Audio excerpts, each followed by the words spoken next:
बुवा तिथे बाया. बुवा तिथे बाया नाही, बाया पुरुष सगळे जात आहेत. म्हणजे असे खूप लोक आहेत की गोड बोलून बोलून बोलून तुम्हाला फसवतील. व्यक्तिपूजा करू नका. मोठे बाबा आहेत, ह्यांच्याकडे खूप मोठी मोठी लोक येतात. तिच्या अंगात एक माणूस यायला लागला, तुला गेलीस की तुझं आयुष्य बदलून जाईल, अशा प्रकारचं सगळं सांगून आणलेलं असतं. योनिशुद्धी हा जो प्रकार जो सगळ्या मीडियासमोर आला तो फार भयानक आहे. तर बायकांना इतकाही सेन्स राहिलेला नाही आहे का? हे फार मोठे बाबा आहेत, हे काही चुकीचं करणार नाहीत आपल्याबरोबर. जर ते सांगतायत की हे योनिशुद्धीचा हा प्रकार आहे, हा खरंच असेल. पुरुषांवरती कसा परिणाम होऊ शकतो? नाही, लैंगिक समस्यांच्या मागे पुरुषांचे एवढे पैसे या भोंदू बाबांच्या मागे अक्षरशः लाखो रुपये लोक खर्च करतात. म्हणजे ह्याच्यामध्ये बुवा बाबा काय करू शकतो सेक्शुअल प्रॉब्लेम्समध्ये? बुवा बाबा बनायचा ना, हा एक बिझनेस आहे. तेव्हा जेव्हा एखाद्या व्यक्तीची पूजा तुम्ही देवासारखी करता, हा मोठा प्रॉब्लेम आहे. नमस्कार, आमच्या नॉलेज कट्ट्यावरती तुम्हा सगळ्यांचं पुन्हा एकदा मनपूर्वक स्वागत. सध्या देशभरामध्ये अशोक खरात या बोंधू बाबाची चर्चा आहे. श्रद्धेच्या नावाखाली महिलांचा लैंगिक छळ करणारा हा बाबा आणि त्या महिलांचे व्हिडिओ आता सोशल मीडियावरती मोठ्या प्रमाणात व्हायरल झालेत. अनेक मतांतरं आपल्याला ऐकायला आणि पाहायला मिळत आहेत. हा बाबा माइंड रीडर होता. महिलांची मानसिक कमकुवतपणा त्याने हेरला, त्यातूनच त्याने महिलांचा लैंगिक छळ केल्याचे समोर येते. पण ही एक बाजू झाली, पण असे अनेक बाबा आजही आपल्या आजूबाजूला आहेत. मुख्य प्रश्न असा आहे, एखाद्या बाबाने जर तुमचं माइंड रिडिंग केलं तर तुम्ही सहज इतक्या त्याच्या आहारी जाऊ शकतात का? महिलांचं मन इतकं कमकुवत असतात का? महिला नाही आणि पुरुषही इतके मानसिक कमकुवत असतात का? आज याच सगळ्या प्रश्नांवरती आपण उत्तर मिळवणार आहोत आणि त्यासाठी आज आमच्या स्टुडिओमध्ये आलेले आहेत प्रसिद्ध मानसोपचार तज्ज्ञ डॉक्टर आदिती आचार्य मॅम. नमस्कार मॅम, आमच्या कार्यक्रमात तुमचं खूप खूप स्वागत आहे. मॅम, सध्या तुम्हाला माहिती आहे की सगळीकडेच अशोक खरात या भोंदू बाबाची चर्चा आहे. सोशल मीडिया म्हणा किंवा वर्तमानपत्र सगळीकडेच, आणि व्हिडिओ देखील मोठ्या प्रमाणात व्हायरल झालेत. बुवा तिथे बाया, ही जी एक कन्सेप्ट नवीन तयार झाली आहे, त्याबद्दल काय सांगाल? आता तर परिस्थिती अशी आहे, बुवा तिथे बाया नाही, बाया पुरुष सगळे जात आहेत. तर बायका किंवा पुरुष असं आपण ॲक्च्युली फार काही फरक उरलेला नाही आहे ह्या गोष्टीमध्ये. बायकांचं तो शोषण वेगळ्या कारणांसाठी करत होता आणि पुरुषांकडूनही एका दृष्टीने शोषणच होत होतं त्यांचं, कारण ही एका प्रकारची अंधश्रद्धा आहे. आणि अंधश्रद्धा आता कसं आहे की हा बाबा पण हेरून गोष्टी करत असणार. मग त्याच्याकडे महिला येतात किंवा ज्या कोणी येतात त्या महिला, मुळात महिला किंवा पुरुष, त्यांच्या आयुष्यात काहीतरी समस्या असतात. तर सगळ्यांच्याच आपल्या आयुष्यामध्ये काहीतरी समस्या असतात, पण काही लोक त्या समस्यांना सामोरे जाऊन आपले आपले मार्ग शोधू शकतात. पण प्रत्येक माणसाला ते जमेल असं नाही. कधी कधी काही माणसं खूप इमोशनली वल्नरेबल असतात की कोणी काही सांगितलं तर पटकन वाहवत जायचा स्वभाव असतो. सजेस्टिबल वल्नरेबल आपण त्याला म्हणतो. एखाद्याने एखादी गोष्ट सांगितली, अरे तू इकडे जा, मला तर फार चांगला अनुभव आला इकडे, तू गेलीस तर तुझं कल्याण होईल, आयुष्य तुझं बदलून जाईल, अशा प्रकारच्या ज्या गोष्टी असतात. आणि थोड्याशा जी लोक फार सोशल नसतात, म्हणजे थोडीशी विड्रॉन, स्वतःचं असं आयुष्य, फार सोशल त्यांना सर्कल नसतं, आणि परत इमोशनली वाहवत जाणारी लोक, तर ही लोक अशा ट्रॅप्समध्ये इझिली अडकतात. तर हा झाला कुठली लोक अडकतात ह्याबद्दल. पण आता जसं ह्या बाबांनी ह्या लोकांना अडकवलं, तर त्या बाबाचे पण काही स्पेशल गोष्टी असतात की ज्याच्यामुळे त्याला अडकवता येतं. हे सगळ्यांना जमेल का? आपल्यासारख्यांना जमेल का? तर आपल्यासारख्यांना हे जमू शकत नाही. तर बाबा जे वापरत होता त्याच्याकडे ती स्पेशल स्किल्स होती. स्पेशल स्किल्स म्हणजे काय की सोशल इंटेलिजन्स आपण ज्याला म्हणतो, आपण त्याच्याबद्दल खूप बोलत असतो की समोरच्या माणसाला नेमकं काय हवंय, त्याच्या बोलण्यातनं, त्याच्या बॉडी लँग्वेजमधनं काही गोष्टी कळत असतात की नेमकं काय हवंय, त्याच्या आयुष्यात त्याला काय कमी आहे, आणि त्याला आपण काय बोललो की त्याचा इम्पॅक्ट त्याच्यावर काय होईल, हे सगळं तो आधीच त्याच्या डोक्यात माहिती असतं. माइंड रिडिंग म्हणतात काय? माइंड रिडिंग असं नाही ॲक्च्युली, म्हणजे काय सगळंच वाचता येईल असं नाही, पण अंदाज लावणं. तर काही लोक हे अंदाज बांधण्यात खूप हुशार असतात, आणि एस्पेशली अँटी सोशल पर्सनॅलिटी ज्यांची असते, म्हणजे आपले हे गुन्हेगार असतात बघा, गुन्हेगारी प्रवृत्तीची जी लोक असतात ते खूपदा, म्हणजे असे खूप लोक आहेत की गोड बोलून बोलून बोलून तुम्हाला फसवतील. अशा कॅटेगरीतले जे लोक असतात ती असली कामं सहज करू शकतात, त्यांना सहज जमू शकतं. कुणालाही एका दृष्टीने टोपी घालणं झालं आहे, खोटं बोलून किंवा खूप गोड बोलून, त्यांचं एकदम त्यांच्या मनात शिरून, त्यांच्या मनातल्या गोष्टी काढून, खोटं बोलून ते विश्वास संपादन करू शकतात. आणि मुळात कसं होतं की जेव्हा या बायका किंवा पुरुष या बाबांकडे येतात तेव्हा ऑलरेडी त्यांना एवढं सांगून ठेवलेलं असतं इतर 4 लोकांनी, हे खूप मोठे बाबा आहेत, त्यांच्याकडे खूप मोठी मोठी लोक येतात आणि तुला गेलीस की तुझं आयुष्य बदलून जाईल, अशा प्रकारचं सगळं सांगून आणलेलं असतं. त्याच्यामुळे बाबा हे इथे आणि आपण इथे हे त्यांच्या मनात ऑलरेडी असतं.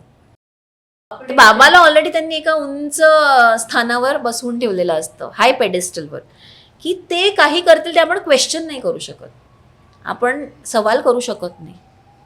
ते जे करतील आणि ते जे म्हणतील आपल्याला तसंच्या तसं करायचंय हे कुठेतरी आधीच कोरलं गेलेलं असतं त्यांच्या मनात. आणि मग त्यांना जेव्हा भेटतात प्रत्यक्षात तेव्हा बाबांचं ती पर्सनॅलिटी तर असतेच की ते मोहून आकर्षित करून घेतात लोकांना. आणि मग बऱ्याचदा मला एवढं महत्त्व देत आहेत, मला स्पेशल ट्रीटमेंट देत आहेत, ह्यांनीच हुरळून जाणारी लोकंही असतात. म्हणजे माझ्यात काहीतरी आहे, माझ्यात काहीतरी वेगळं आहे म्हणून मला एवढं महत्त्व देत आहेत, ते म्हणतील तसं मी केलं तर माझं पुढे आयुष्यात कल्याणच होईल. आणि कधी कधी काय होतं की एवढा मोठा माणूस आहे, हा चुकीच्या हेतूनी कसं करेल काही, त्यांनी हे सांगितलंय की असे संबंध ठेवले की हे काय योनिशुद्धीचे आहे, अशा प्रकारच्या सगळ्या गोष्टींना म्हणून बायका बळी पडतात. कारण हा माणूस चुकीचं काही करू शकतच नाही हे त्यांना ब्रेनवॉश केलेलं असतं. तुम्ही आता सांगितलं मॅम की ज्यावेळी अशा बाबांकडे मोठ्या व्यक्ती येतात त्याचा खूप इम्पॅक्ट हा सामान्य जनतेवरती होतो.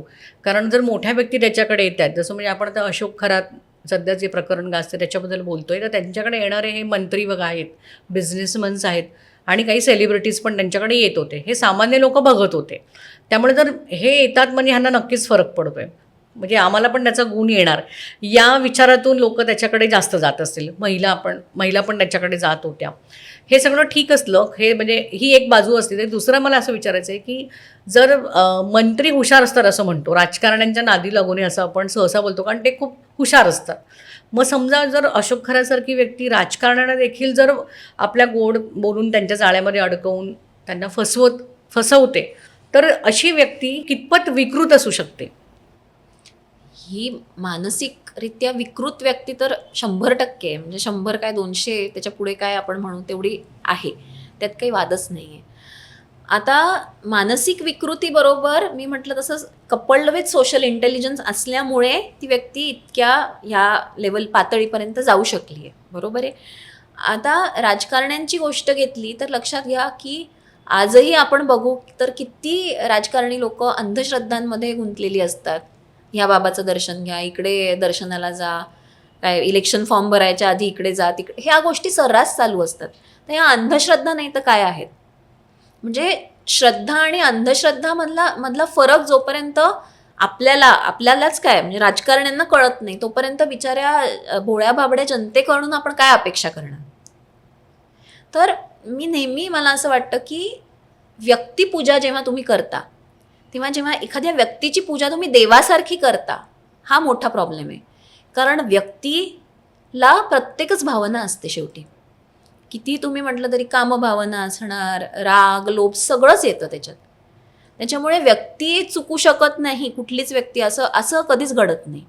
त्याच्यामुळे कोणी गुरु करतं, कोणी बाबा करतं, पण ती व्यक्ती प्रत्येकच वेळेला तुम्हाला करेक्टच सल्ला देईल किंवा तुमच्याशी करेक्टच वागेल, हे जे लोकांना वाटत असतं हे चुकीचं आहे कुठेतरी. तर श्रद्धा तुम्ही देवावर ठेवा, देवाच्या समोर जाऊन हात जोडून तुम्ही बसा, ह्याला श्रद्धा म्हणू आपण. पण जेव्हा त्याचं कमर्शियलायझेशन व्हायला लागतं की नाही, तुम्ही हे चालू असतं की तुम्ही 1000 रुपये द्या, मग तुम्हाला काही वेळा बघा अभिषेक करतो, 10,000चा करा मग तुम्हाला हे फळ मिळेल, नारायण नागबळी करा, अरे अशा करून जर गोष्टी झाल्या असत्या तर मग दुसरं काय हवं, हेच करत बसले असते लोक. तर हा श्रद्धा आणि अंधश्रद्धा मधला फरक लोकांना जोपर्यंत कळत नाही तोपर्यंत ह्या अशा गोष्टी समाजात चालूच राहणार. मॅडम, अशोक खरात हे प्रकरण काही आपलं पहिलंच नाही आहे, म्हणजे देशातलं काय जगातलं पण पहिलं नाही आहे. पण ह्या प्रकरणामध्ये आपण मगाशी जसं म्हणालं की योनिशुद्धी प्रकरण, योनिशुद्धी हा जो प्रकार जो सगळ्या मीडियासमोर आला किंवा सगळ्यांसमोर जो आला तो फार भयानक आहे. आणि ह्याच्यामध्ये सगळ्या स्त्रियाच आहेत. परपुरुषाचा स्पर्श जरी तिला झाला तरी तिला तो कळतो हा बरा आहे की वाईट आहे. मग अशा वेळी समोरची व्यक्ती, म्हणजे भले ती बाबा का असेना, प्रायव्हेट पार्टशी तिचा संबंध येतोय, तर बायकांना इतकाही सेन्स राहिलेला नाही आहे का की आपण काय नक्की करतोय हे त्यांना कळत नसावं का? इतक्या त्या बाबांच्या आहारी जाऊ शकतात का? मी म्हटलं तसं बायका जाऊ शकतात, पण काही बायका, म्हणजे सगळ्याच बायका आहारी जातील असं नाही. पण ज्या बायका इमोशनली खूप वल्नरेबल आहेत, घरी समस्या आहेत किंवा बाकी काही समस्या आहेत की त्यांना यातनं काही मार्ग सुचत नाही आहे, मार्ग दिसत नाही आहे, अशा बायका, परत त्यांना ऑलरेडी डोक्यात हे त्यांच्या फिक्स असतं की हे फार मोठे बाबा आहेत, हे काही चुकीचं करणार नाहीत आपल्याबरोबर, त्याच्यामुळे जर ते सांगतायत की हे योनिशुद्धीचा हा प्रकार आहे तर हा खरंच असेल हे त्यांना वाटत असतं. आणि मी म्हटलं तसं ते बाकीच्यांशी, म्हणजे जे बाबांच्या विरुद्ध बोलणारी जी लोक आहेत त्यांच्या संपर्कात जर ते नसतील, की म्हणजे नाही अशी कोणीतरी आपल्याबरोबर आपले मित्रमैत्रिणी असतात, नातेवाईक असतात की नाही नाही तू कशाला हे करते, असल्या गोष्टी असतात का, ह्या सगळ्या भंपक आहेत, असं सांगणाऱ्या व्यक्तींच्या संपर्कात ते नसतील, ते बोलले नसतील, तर त्यांना हेच विश्व वाटतं, हेच आयुष्य वाटतं. आणि अशाच लोकांमध्ये त्या असतात, हे लक्षात घ्या तुम्ही. अशा व्यक्तींबरोबरच ते वावरत असतात की जे त्यांचे भक्त आहेत. तर त्याच्यामुळे ह्यांच्याबरोबर अशा गोष्टी करणं बाबांना सोपं जातं. आणि दुसरी गोष्ट अशी आहे की हे झाल्यानंतरही काही महिला अशा असतील की त्यांना खटकलं असेल, पण खटकलं तरी ह्या गोष्टींबद्दल आपण ओपनली बोललो तर लोक आपल्याला वेड्यात काढतील, आपली नाचक्की होईल, ह्या भीतीनेही शांत बसणाऱ्या काही महिला असतील असं मला वाटतं. नाही, नक्कीच. पण आपण जे बघितले, आपण जे व्हिडिओ, अजूनही ते काही व्हिडिओ व्हायरल होतात त्याच्यावरती खूप वेगवेगळे, म्हणजे अनेकांची म्हणजे वेगवेगळी मतांतरं आहेत हे आपण बघतोय. म्हणजे ती प्रत्येक महिला अशी काही खूप त्रासलेली आहे किंवा बळजबरीने तिला आणण्यात आलेलं आहे हे एकाही व्हिडिओमध्ये दिसून येत नाही आहे. की महिलाच आता त्या महिलांच्या विरोधामध्ये बोलू लागल्यात, तर हे म्हणजे ह्या कुठली स्त्री ह्या लेवलला कशी काय जाऊ शकते? 2026 वर्ष चालू आहे आणि आत्ताच्या जे महिला आहेत त्या महिला सगळ्याच म्हणजे अबला आता तशा काही राहिलेल्या नाही आहेत. बाबांकडे येणाऱ्या महिला या सगळ्या दिसतात, त्या शिक्षित पण दिसत आहेत आणि काही उच्च घरातल्या पण महिला आहेत, म्हणजे त्यांना त्याचं भान आहे, त्या काही अशा म्हणजे लहान मुली नाही आहेत. तर अशा वेळी इतकी सारासर प्रत्येक महिलेची आपली सारासर विचारशक्ती इतकी संकुचित होऊ शकते? एखादा बाबा इतकं त्यांच्यावरती इम्प्रेशन टाकू शकतो? तेच मी सांगते, जेव्हा ब्रेन वॉशिंग होतं तेव्हा तुमची सारासार विचार करायची शक्तीच नष्ट होते. म्हणून आपण जेव्हा बघतो ना, आता हा तर एक भाग झाला, पण बाकीच्या पण कधी कधी रिलिजियस कन्व्हर्जन्स वगैरे मुलींबरोबर ज्या गोष्टी घडत असतात त्या कशा घडतात? सिस्टमॅटिक ब्रेन वॉशिंग केलं जातं. म्हणजे तुम्ही त्या ग्रुपमध्ये एंटर त्या झालात, ग्रुपमध्ये तुम्ही एंटर झालात आणि तुमचा बाकीच्या जगाशी संपर्क कमी कमी झाला. संपर्क म्हणजे बोलणं चालणं, तुम्ही जात असाल तुमच्या ऑफिसला रेग्युलरली जात येत असाल, सगळं असाल, पण ओव्हरऑल त्या बाकीच्या लोकांशी तुमचा संपर्क बोलणं चालणं कमी झालं आणि तुम्ही त्या ग्रुपचा भाग बनलात, किंवा त्या ग्रुपचे जे सुप्रीम लीडर किंवा जो कोणी असतो तो जे काही सांगत असतो तेच ब्रह्मवाक्य, आणि त्याला आपण क्वेश्चन करू शकत नाही, ही एक सायकोलॉजी तयार होते. म्हणजे हा पण एक सायकोलॉजिकल पॅटर्न आहे तसं. हो हो हो, अगदी. ब्रेन वॉशिंग आत्ता म्हणजे किती आपण बघितलं, वर्षोनवर्ष अनेक वेगवेगळ्या देशांमध्ये चालत आलंय. त्याच्यातनंच कल्ट्स निर्माण होतात. कल्ट्स म्हणजे काय की काही व्यक्ती एकत्र येऊन एखाद्या ठिकाणी राहत असतात, तिकडे बऱ्याच चुकीच्या गोष्टी चाललेल्या असतात, पण तो बाबा किंवा जो कोणी त्यांचा लीडर असतो तो जे सांगतो ते सगळं फॉलो करत असतात. कितीही चुकीचं असेल तरी 100, 200 हजारो लोक ते फॉलो करतात. तर हे कसं होतं, त्यांचा जगाशी संपर्क तुटला आणि ते आयसोलेशनमध्ये गेले त्या कल्टमध्ये, की हे ब्रेन वॉशिंग चालू होतं. मग ते पूर्ण एका ग्रुपला सुद्धा तो बाबा जे सांगेल तेच खरं ते म्हणायला लागतं. हो हो हो. आणि कधी कधी काय असतं की जेव्हा म्हणजे वॉर्स किंवा अशा गोष्टी होतात तेव्हा विक्टिमला पकडलं तर काही दिवसांनी तो विक्टिम पण त्या परपेट्रेटर सारखी भाषा बोलायला लागतो. Again because of brain washing, आयसोलेशनमुळे या गोष्टी इम्पॅक्ट होतोच म्हणजे Impact त्यांच्यावरती. पुन्हा जसं तुम्ही म्हणालात की आजूबाजूला पण समजा त्याच बाबाचे भक्त असतील, ते सतत तुम्हाला सांगतात. जसं साधं उदाहरण म्हणजे आपण एखाद्या डॉक्टरकडे गेलो आणि त्याच्या औषधांनी आपल्याला गुण आला तर आपण साहजिकच दुसऱ्याला पण सांगतो की अरे त्याच्या औषधाने मला गुण आला, तूच एकदा जाऊन बघ. दुसरा अगदी आपल्यावरती विश्वास होऊन तिकडे जातो. म्हणजे म्हणजे हाच पॅटर्न इथे पण लागू होतो. हो, आणि अशीच लोक ह्याच्या ट्रॅप होतात जी इमोशनली वल्नरेबल असतात. हां, मला ॲक्च्युली त्याच्यावरती मी येणार होते की आपण महिला बघितल्या की त्या म्हणतो की महिला मनाने नाजूक असतात. अशा वेळी घरातले प्रॉब्लेम्स, इतर पण प्रॉब्लेम्सने महिला कदाचित म्हणजे थोड्याशा थकलेल्या असतात, कंटाळलेल्या असतात. अशा वेळी हा बाबा म्हणजे जो गोड बोलून त्यांच्याशी जवळीक करतोय आणि म्हणजे हा पण इम्पॅक्ट होतो ह्याच्यामध्ये. हो, इमोशनली वल्नरेबल, मग तो पुरुष असू दे महिला असू दे. पुरुषांवरती ते- कसा परिणाम होऊ शकतो? पुरुषही आता कसं आहे की काही दृष्टीने कावलेले असतात. म्हणजे उदाहरणार्थ पैशांची चणचण असते किंवा त्यांच्या समस्या रिलेशनशिप रिलेटेड असतात, कधी कधी लैंगिक समस्या असतात. तर यातनंही लैंगिक समस्यांच्या मागे पुरुषांचे एवढे पैसे या भोंदूबाबांच्या मागे अक्षरशः लाखो रुपये लोक खर्च करतात. अगदी सामान्य माणूस, सामान्यातला सामान्य माणूस, गरीब माणूसही लैंगिक समस्या जेव्हा उद्भवते तेव्हा ते आमच्यासारख्या मानसोपचार तज्ज्ञांकडे येत नाहीत, पण ते पहिले बुवा बाबा किंवा क्वॅक्स ज्यांना आपण म्हणतो त्यांच्याकडे जातात. लाखो रुपये खर्च करून मग शेवटी डॉक्टरकडे येतात की यांना मार्ग आणि पण म्हणजे मला विचारायचं की म्हणजे ह्याच्यामध्ये बुवा बाबा काय करू शकतो सेक्शुअल प्रॉब्लेम्समध्ये?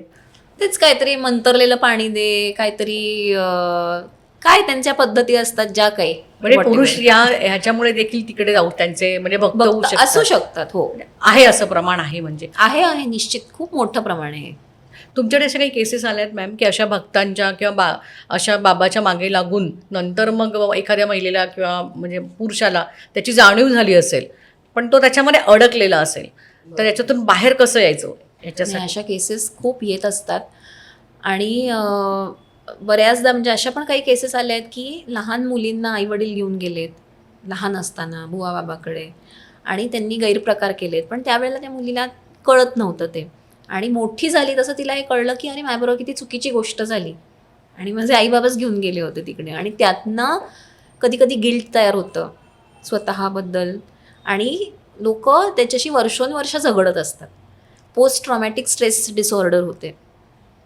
तो ट्रॉमा खूप नंतर तोच फ्लॅशबॅक्समध्ये आपण जगत असतो आणि त्याच्यामुळे अशा केसेस येतात खूप. त्याच्यानंतर दुसरं म्हणजे रिसेंटली एक केस आली होती की अत्यंत उच्च शिक्षित देखणी मुलगी, चांगली मुलगी, पण लहानपणापासून तिला डायबिटीज होता, जो जन्मापासून असतो तो डायबिटीज होता. आणि त्याच्यामुळे तिला बऱ्यापैकी सोशल रिस्ट्रिक्शन होतं. ती जास्त मिळून मिसळून राहायची नाही मित्रमैत्रिणींमध्ये वगैरे वगैरे. तिला इंजेक्शन्स घ्यायला लागायची आणि तिला असं वाटायचं की ती दिसायला छान नाही आहे, त्याच्यामुळे सोशली थोडीशी ती ऑकवर्ड असायची.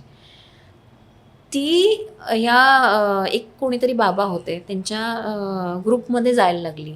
तिकडे गेल्यापासून तिला मित्रमैत्रिणी सापडले, तिला एक बिलॉंगिंगनेस, कुठेतरी बिलॉंग करते याचं फिलिंग आलं आणि त्यांच्याबरोबर ती बऱ्याच चांगल्या गोष्टी शिकली.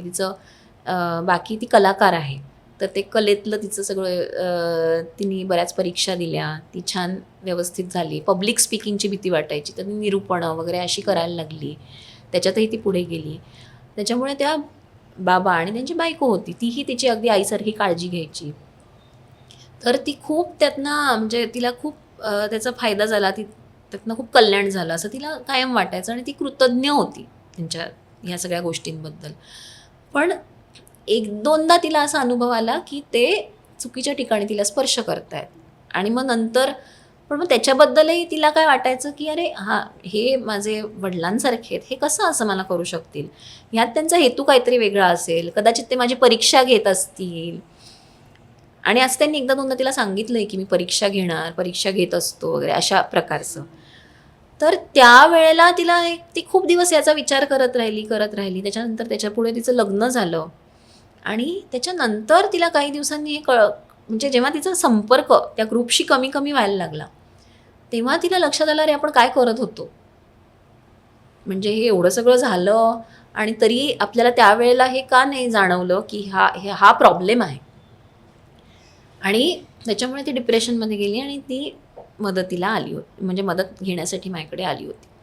तर अशा गोष्टी घडत असतात जेव्हा तुम्ही त्या क्षणात किंवा त्या काळात तुम्हाला त्याचं भान राहत नाही, कारण तुम्ही एवढे ब्रेनवॉश्ड असता. तुमची सदसद विवेकबुद्धी, सारासार विचार करण्याची क्षमता ही नष्ट होते किंवा कमी होते म्हणू आपण, आणि त्याच्यामुळे अशा गोष्टी घडतात. पण अशा गोष्टी म्हणजे आपण आता आजच्या काळामध्ये प्रत्येकजण एका स्ट्रेसमधून जातच असतो. कधी नोकरीची समस्या आहे किंवा कधी पर्सनल लाईफमध्ये काही डॅमेजेस आहेत.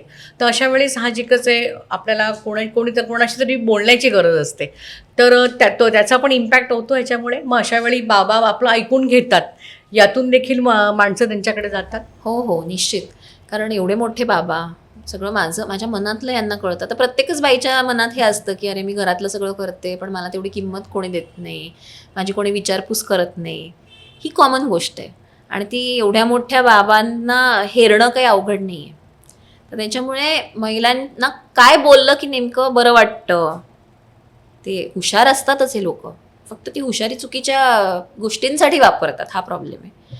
तर त्याच्यामुळे जास्त आकर्षित होतात या बायका आणि माझं म्हणणं ऐकून घेतात. मला बोलायला वाव आहे इकडे, एवढी मोठी व्यक्ती असून माझ्यासाठी एवढा वेळ काढते, ह्याच्यामुळे महिला परत जातात. म्हणजे आपण आता जे अशोक खरांच्या प्रकरणामध्ये जे व्हिडिओ बघितले ते हे देखील एक त्याचं कारण असू शकतं की महिला पण तिकडे म्हणजे त्यांच्याकडून ते चांगलं बोलतायत, ते माझं ऐकतायत, ते सांगितलं ते ऐकल्याने फायदा होतोय, उपयोग होतोय, त्या अनुषंगाने जात असतील.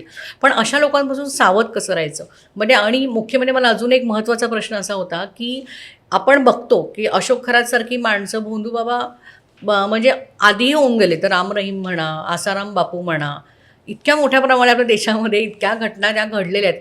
पुन्हा पुन्हा नवीन बाबा येतातच कुठून, हा प्रश्न आहे. म्हणजे मग जरब नाही का की लोकांना हे कळत नाही, लोकांचं स्वतःच्या मनावरती ताबा नाही आहे. नाही, हे बघा, मी म्हटलं तसं हा एक बिझनेस आहे. बुवा बाबा बनायचा ना, हा एक बिझनेस आहे. तुम्ही इतकं सोपं आहे हे की तुम्ही 4 लोकांना घेऊन लोकल ट्रेनमध्ये बसलात आणि फक्त त्या 4 लोकांनी आपापसात बोलायचं की अरे मी ह्या बाबांकडे गेलो, काय माझं आयुष्यच बदलून गेलं, माझ्याकडे संपत्ती नव्हती, मला 10 कोटींची लॉटरी लागली, मला घर घेता आलं, त्यांनी सांगितलं, त्यांनी आशीर्वाद दिले आणि त्यांच्या आशीर्वादाने मी जिथे आहे तिकडे उभा आहे आज. असं 4 लोकांनी आपापसात बोललं, एक 8-10 दिवस, 15 दिवस, की त्यांच्या आजूबाजूचे 40 लोक ऐकत असतात.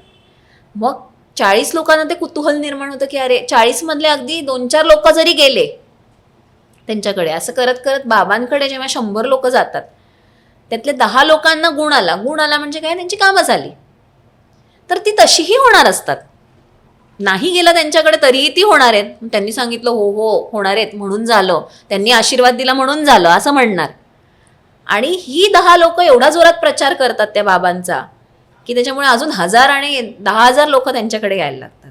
जी 90 लोक ज्यांचं काहीच भलं झालं नाही ती चुपचाप बसतात की जाऊ दे, नाही फरक पडला, आपण जाऊ निघून. पण जे झालंय ज्यांचं कावळा बसायला आणि फांदी तुटायला, ती लोक एवढा जोरात प्रचार करतात, त्याच्यामुळे अजून अजून हा कल्ट वाढत जातो. आणि लोक आजकाल इतकी एकाकी झाली आहेत ना की त्यांना सतत असा कुठला तरी ग्रुप लागतो की जिकडे दे वुड बिलॉंग, की मी तिकडे जाऊ शकतो. आता अशा ह्याच्यात काय होतं की सोशल पण थोडंसं कोहिजन होतं. सोशली पण आपण 4 लोकांना भेटतो, काहीतरी त्यांच्या मीटिंग्स असतात, तिकडे एकत्र येतो. तर हा सगळा भाग असतो त्याच्यात. एखाद्या मोठ्या गर्दीला ज्यावेळी असे बाबा म्हणजे उद्देशून बोलत असतात, आपण त्याला सत्संग म्हणतो, त्यावेळी ते तिथे प्रचार करत असतात, बऱ्याच गोष्टी करत असतात आणि त्यांना फॉलो करणारे पण मोठ्या प्रमाणावरती लोक असतात. एकाच वेळी हे बाबा एवढ्या सगळ्यांना आपलं ज्ञान देत असतात आणि त्यांना फॉलोअर्स ते मिळत असतात. अशा वेळी याच्यामध्ये ना हल्ली एक ग्रुप असा पण आहे की जिथे खूप हायली एज्युकेटेड म्हणजे डॉक्टर्सपासून ते अगदी वैज्ञानिकांपर्यंत आणि आय टीमधली म्हणजे जे आय टीमध्ये काम करणारी तरुण मुलं पण आणि मॅच्युअर्ड लोकं पण, मोठी माणसं पण आता अशा ठराविक बाबांना, जो हाय प्रोफाईल बाबा आहे, जो इंग्लिशमध्ये बोलतो आणि जो म्हणजे इंग्लिशमध्येच बोलतो त्यांना, आणि उदाहरणं देखील बॉलिवूडची नाही देत तर हॉलिवूडची वगैरे इकडची देत असतात. आणि हे म्हणजे स्वतः पण आपण पाहण्यामध्ये आलेलं असतं आपल्याला. तर त्यांना ते अशा इतक्या इतक्या म्हणजे इंटेलिजंट व्यक्ती असतात, त्या देखील कशा काय यांच्या प्रभावाखाली येतात? बघा, इंटेलिजन्सचा आणि वैज्ञानिक दृष्टिकोन असायचा काही संबंध नाही. म्हणजे आपण सायन्स स्टुडंट्स असलो तरी पण आपला दृष्टिकोन वैज्ञानिक असेल असं नसतं. त्याच्यामुळे तुम्ही बघाल मोठे मोठे सायंटिस्ट असतात सगळे, ते पण ह्या अंधश्रद्धा, आपण ज्याला अंधश्रद्धा म्हणू, अशा गोष्टी करत असतात. त्याच्यामुळे जरी तुम्ही हुशार असाल, इंटेलिजंट असाल, तरी प्रत्येकाच्या आयुष्यात काहीतरी असतं की कुठेतरी कमी असतं. ते काही आपल्याला सांगायला येत नाही. आपल्याला असं ॲपरंटली दिसत असतं की सगळं छान आहे, मग ही व्यक्ती का जाते. पण काहीतरी कुठेतरी मनात सल असतो, कसलं तरी काहीतरी असतं की जे आपल्याला माहिती नसतं. आणि अशा गोष्टींची उत्तरं त्यांना असं वाटत असतं की मी इकडे गेलो किंवा मी इकडे गेले तर मला मिळू शकतात, माझं आयुष्य अजून सुकर होऊ शकतं, अशा दृष्टीने ते जातात. त्यात बऱ्याचदा अंधश्रद्धेचाही खूप मोठा भाग असतो. सोशल मीडियाचा याच्यावरती काय इम्पॅक्ट असू शकतो? म्हणजे तुम्ही एक मानसोपचार तज्ज्ञ आहात, तर जसं तुम्ही सांगितलं की एखादी गोष्ट सतत आपण म्हणजे वाचत असलो किंवा पाहत असतो, आपण मगाशी बोललो हॅमरिंग होतं त्याचं, तर तुम्ही काय सांगाल याबद्दल? सोशल मीडियामुळे जास्त उलट ह्यांचा प्रचार आणि प्रसार या बाबा लोकांना एकदम सोपा झाला आहे. जे पूर्वी कसं व्हायचं की आपल्याला तिकडे फिजिकली गेल्यावर काहीतरी त्याचा इफेक्ट होणार आपल्यावर आणि मग आपण तिथे जायला लागणार. तर आता हे काय झालं आहे, हे जसं आपण बघतो की हे जे टेररिस्ट ऑर्गनायझेशन्स जसे असतात की ते अल-कायदा, काय लष्कर-ए-तैयबा वगैरे, हे ऑनलाईन मटेरियल त्यांचं एवढं आहे की त्याच्यामुळे इन्फ्लुएन्स होऊन लोक रॅडिकलाइज होत आहेत. तसंच ह्या बाबा लोक वगैरे जे आहेत ह्यांचा पण कल्ट आता वाढलं हे प्रमाण. हां, कारण सोशल मीडिया मार्केटिंगमुळे सगळं सोपं झालं ना. मार्केटिंग सगळं आजकाल मार्केटिंगवर होतंय, भर आहे लोकांचा. मार्केटिंग एजन्सीज सगळ्या मशरूम होत आहेत का, तर ह्या गोष्टीमुळे. जसं बाकीचे प्रॉडक्ट्स लोकांना मार्केट करणं सोपं जात आहे. तुम्ही एक व्हॅक्यूम क्लीनर असेल, काही असेल, तुम्ही काय छोटंसं काहीतरी एक हॉटेल उघडलं, रेस्टॉरंट, तरी पण सोशल मीडियामुळे एकदम ते रंगरूपाला किंवा एकदम चालू शकतं जोरात. तर तसंच या बुवा बाबांनाही त्यांचा प्रसार आणि प्रचार करणं सोशल मीडियामुळे खूपच सोपं झालंय. कारण ते सतत एकदा आपण एखादी गोष्ट बघितली की त्या अल्गोरिदममध्ये ते गेलं की तुम्हाला परत परत तीच गोष्ट दिसत राहते. आणि त्याच्यामुळे तुमचं मेंदूचं ब्रेन वॉशिंगचं काम हे घरापासूनच चालू होतं. वैद्यकीय व्याख्येतून अंगात येणं ही नक्की कुठली अवस्था असेल? त्याला ना आम्ही डिसोसिएटिव्ह डिसऑर्डर असं म्हणतो. तर त्याच्यात काही काळासाठी ती व्यक्ती अचानक तिचा आवाज बदलतो कधी कधी, किंवा एकदम ती अशी झिंगल्यासारखी करते, पिंगा घालते, वेगळ्या आवाजात बोलायला लागते, ती स्वतःची आयडेंटिटी विसरते, दुसरंच कोणीतरी आलंय अशी बोलायला लागते. ज्या गोष्टी नॉर्मली ती बोलत नाही, करत नाही, शिव्या घालणं किंवा दारू मागणं, मटण मच्छी मागणं, अशा गोष्टी अचानक बोलायला लागते.